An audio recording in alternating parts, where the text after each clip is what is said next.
Assalamualaikum warahmatullahi wabarakatuh. Selamat sore, salam sejahtera bagi kita semua. Baik lagi kepada saya, Dun Senandria Gatot, mahasiswa ilmu politik, Prodi Ilmu Politik, Universitas Muhammadiyah Jakarta, semester 2. Puji syukur kita panjatkan kepada Tuhan Yang Maha Esa, karena berkat rahmat dan hidayahnya lah kita semua dapat diberikan nikmat iman, nikmat sehat, dan nikmat Islam. Dan alhamdulillah masih dapat beraktivitas pada masa pandemi COVID-19 ini. Salat dan salam tak luput pula kita curahkan kepada baginda besar kita, motivator besar kita, Nabi Muhammad SAW.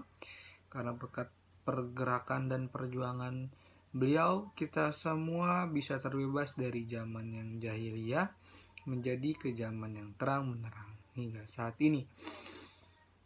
Yang terhormat Bapak Dr. Muhammad Nasi selaku dosen dari mata perkuliahan kepemimpinan politik yang alhamdulillah telah memberikan kami mahasiswanya sebuah tugas, yang dimana tugas ini diperuntukkan sebagai pengganti dari perkuliahan pada masa pandemi COVID-19 ini.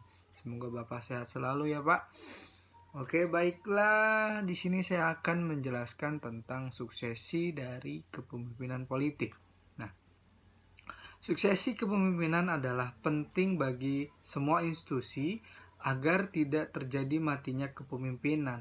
Nah, kata Barbara Kellman dalam bukunya The End of Leadership yang ditandai telah hilang kepercayaan pengikut akibat dusta di antara mereka dan kehilangan harapan pengikut terhadap pemimpinnya gitu. Jadi wafatnya seorang pemimpin tidak berarti matinya kepemimpinan.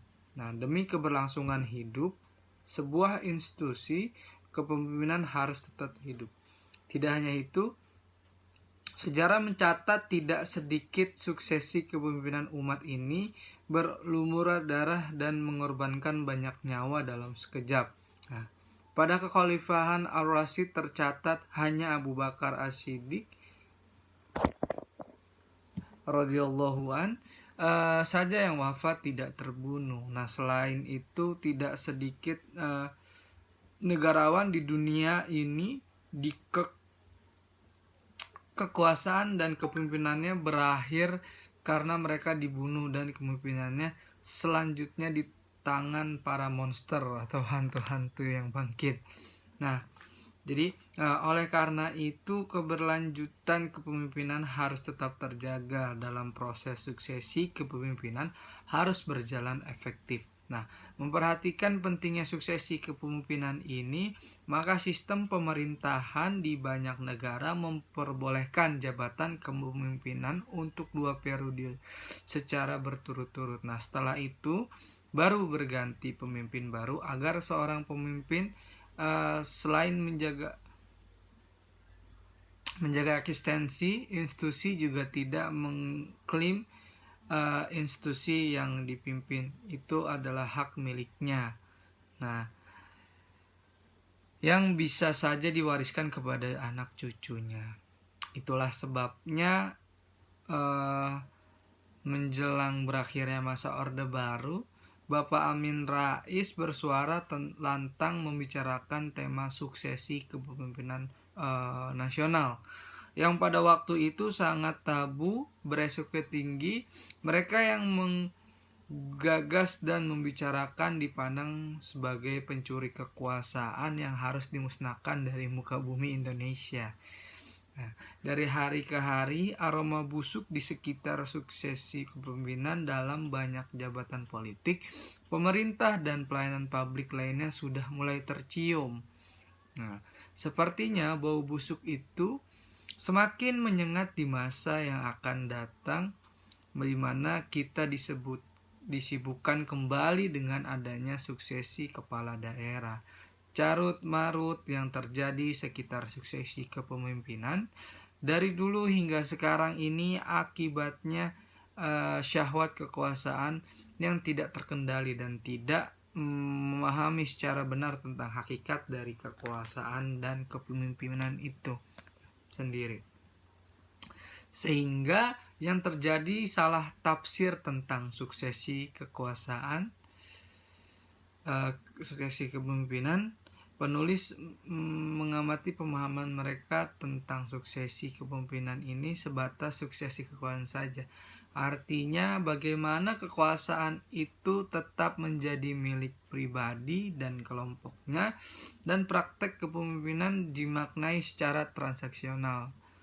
Nah, jadi aku dapat apa gitu ketika aku menjadi seorang pemimpin. Nah, misalnya suksesi kepemimpinan Kapolri adalah pembelajaran penting bagi rakyat Indonesia sekarang ini. Presiden RI, DPR RI, dan Kompolnas tidak boleh salah dan harus bertanggung jawab dalam memilih Kapolri baru. Nah, pengganti jenderal waktu itu Jenderal Sutarman, pepatah Cina mengatakan kesalahan yang tidak dikoreksi maka kesalahan itu akan menjadi kebenaran. Nah, ini menurut Mahatma Gandhi menambahkan, satu kesalahan ditoleransi maka 1000 kesalahan baru diundang. Nah, hal tersebut secara pasti mengganggu efektivitas kepemimpinan. Secara teoritik, suksesi kepemimpinan dijelaskan berikut ini. Granny, Patron, Maxon, Macmillan, dan Switzer pada 2013 dalam bukunya Influencer mengatakan bahwa kepemimpinan adalah pengaruh.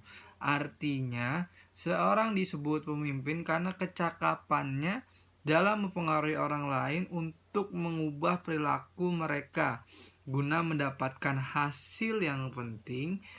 Nah, Larry Ellners menyatakan a leader is one who sees more than others sees, who sees further than others see, and who sees before others see. Menurut John C. Maxwell dalam bukunya The 21 Irrefutable Laws of Leadership mengatakan ukuran sejati kepemimpinan adalah pengaruh influence, tidak lebih tidak kurang, dan jika pemimpin sejati berbicara, orang akan mendengarkannya. Nah, jika kepemimpinan berbeda dengan kekuasaan, kesalahan dan memahami